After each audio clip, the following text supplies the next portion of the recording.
Hello viewers, আসসালামু আলাইকুম। সবাই কেমন আছেন? আশা করি সবাই অনেক ভালো আছেন, আলহামদুলিল্লাহ। তবে আমি আসলে আজকে ভালো নাই, মনটা অনেক খারাপ। মন খারাপের প্রথম কারণ হচ্ছে আজকে মাঝরাত থেকে আমার মায়ের অবস্থা ভালো না, অসুস্থ, শরীর দুর্বল, জ্বর। আর এগুলো অসুখ হওয়ার পিছনে মূল কারণটাই হচ্ছে আমার আম্মুর মনে করেন যে দুইটা কিডনিতেই সমস্যা।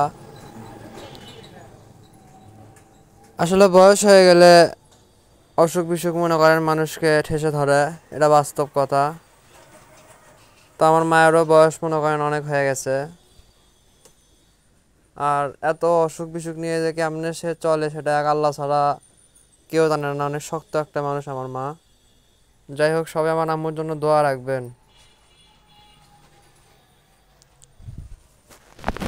তো ঘুম থেকে ওঠা আজকে মনে করেন যে দেখি আজকের আবহাওয়াটা একটু হালকা ঠান্ডা, তাই আমি আজকে গরু আর গোসল করালাম না।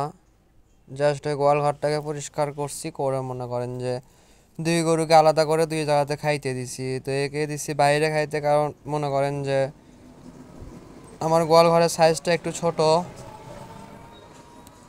দুই পাশে দুইজনকে যখন খাইতে দেওয়া হয় তখন একজন মাথা দিয়ে আরেকজনের খাবার মনে করেন যে টেনে নিজের কাছে নিয়ে খেয়ে নেয়। তো এই রকম করলে হয় কি, দুই গরুর মধ্যে এক গরু অভুক্ত থেকে যায় খাবার থেকে, মনে করেন একজনের পেট ভরে একজনের পেট ভরে না, এই রকম হয়।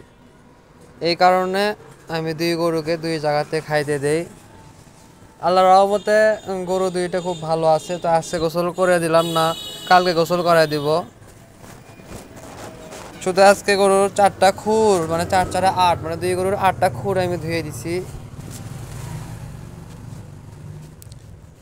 কালকে আম্মুর সাথে কথাবার্তা হলো, আম্মু বলতেছে যে গরু দুইটা এত তাড়াতাড়ি বিক্রি করার প্রয়োজন নাই।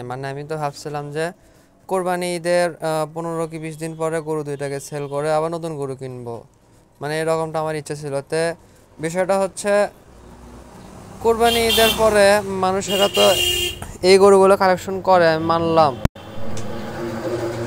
কিন্তু এই গরুগুলো কালেকশন করে কেন? কারণ কোরবানির পরে এই গরুগুলাই চলে। কোরবানি ঈদ হয়ে গেল, ঈদের মধ্যে মনে করেন দেশের 100% গরুর মধ্যে ধরে নেন 60% গরু কোরবানি হয়ে গেল আল্লাহ রাস্তায়, থাকলো 40% গরু। তো 40% গরু দিয়ে কি তাই আগামী বছরে কোরবানি ঈদ কভার করা সম্ভব হবে? মোটেও সম্ভব হবে না। সো এখন একটাই উপায়, সেটা হচ্ছে নতুন করে কিছু গরু সংগ্রহ করতে হবে প্রত্যেকটা খামারির। সেটা এখন বড় খামারি হোক কিংবা প্রান্তিক কোনো ছোট খামারি হোক আমার মতো। তো এই কারণে আম্মু আমাকে যেটা বোঝালো যে দেখে, কোরবানি ঈদের পরে তুই গরু লাভ করে বিক্রি করলি, ঠিক আছে, বেশি দামে বিক্রি করলি, কিন্তু কেনার সময়ও কিন্তু তোর বেশি দামে কিনতে হবে। সো দরকার নেই, যে দুইটা গরু তুই পালতেছিস এই দুইটা পুরো 1 বছর পালন কর, 1 বছর পরে বিক্রি করিস, এটা সব থেকে বেটার হবে। তো আমার মায়ের কথাটা শুনে আমিও নিজের মনকে স্থির করছি যে না, ঠিক আছে, ঠিকই বলছে, গরু দুইটা টানা 1 বছর পালন করাই উচিত। 1 বছর পালন করলে দেখা যাবে যে গরু দুইটা মোটামুটি বড় হয়ে যাবে, লম্বা চওড়া হবে, বড় হবে, কিন্তু দাঁতবে না। কিন্তু না দাঁতলেও মোটামুটি একটা সাইজে চলে আসবে, তখন একটা মোটা অঙ্কের ক্যাশ হাতে আসার কথা, যদি আল্লাহ গরুগুলোকে সুস্থ সবল ভালো রাখে এবং হায়াতে বেঁচে রাখে। এই হলো কথা। এইভাবে যদি আমি করতে হয়, তো মায়ের কথা শুনে আমি রাজি হয়েছি। আর আমার কাছে এক্সট্রা কোনো ক্যাশ নাই যে আমি নতুন করে আরও কিছু গরু কিনবো। ওই যে কথায় আছে না, মিডল ক্লাস ফ্যামিলিতে মনে করেন চাইলেই সব কিছু মন মতো পাওয়া যায় না, যতটুকু আছে ততটুকুর মাঝে সীমাবদ্ধ থাকতে হবে। তো আমার আম্মু বলছে যে দুই গরু আছে, আল্লাহ যদি তোকে দেয় এই দুই গরু থেকে একদিন অনেকগুলো গরু দিবে। তুই হাল ছাড়িস না, তুই চেষ্টা করতে থাক, পরিশ্রম কর, কষ্ট করে হলো রাখ, কোনো সমস্যা নাই। তো তার কথা শুনে মনে করেন যে মনের দিক থেকে আমি একটু শক্তি পাইছি, মানসিক যে শক্তিটা আছে না, ওটা আমি পাইছি। আর আল্লাহর রহমতে আমার বাছুরটা আমার বাসায় সেট হয়ে গেছে। আমি নিয়ম করে খাওয়াই দিই, গরুকে নিয়ম করে খাওয়াই, সকালে দানা দিই, দুপুর থেকে এদের ঘাস খাওয়া শুরু হয়, বিকাল পর্যন্ত ঘাস খায়। তারপরে আবার দানাদার দেই, দানাদার খাওয়ার পরে রুমে একটা কয়েল জ্বালাই দেই। ওই কয়েল মনে করেন রাত 10টা পর্যন্ত চলে। রাত 10টার দিকে আবার ওদের রুমে ঢুকে আরেকটা কয়েল জ্বালাই দেই, সেই কয়েলটা মনে করেন যে মোটামুটি সারা রাত চলে। এভাবেই মনে করেন এদের আমি লালন পালন করতেছি। তো গতকাল একটু বৃষ্টি হয়েছে, তো বৃষ্টির কারণে আলহামদুলিল্লাহ আজকের ওয়েদারটা মোটামুটি ঠান্ডা।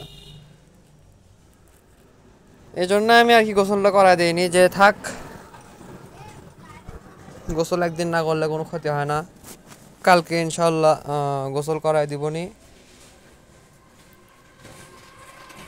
তবে ভাই আসলে বাসায় মনে করেন যে নিজের মা যখন অসুস্থ থাকে তখন আসলে কোনো কিছু ভালো লাগে না।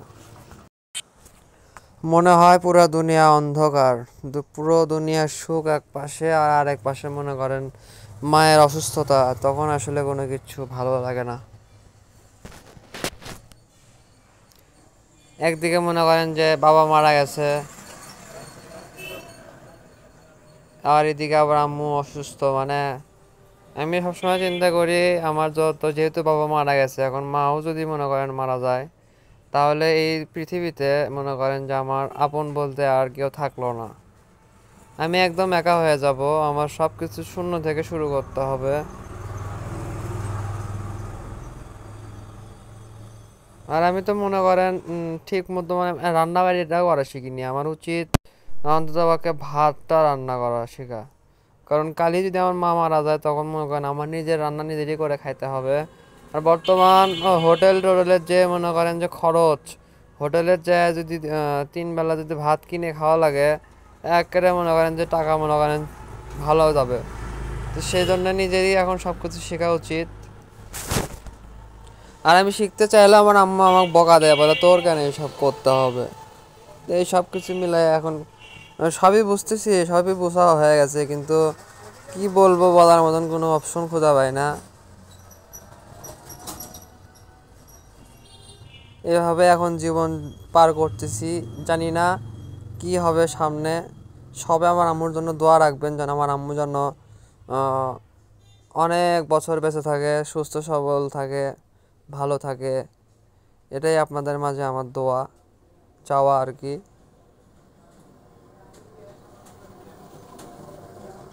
তো বাসুর সাহেবের খাওয়া প্রায় শেষের দিকেই।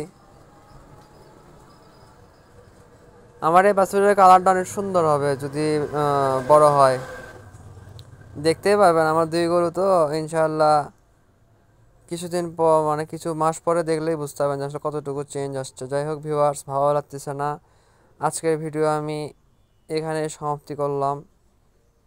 সো সবাই সুস্থ থাকেন, ভালো থাকেন, আল্লাহ হাফেজ।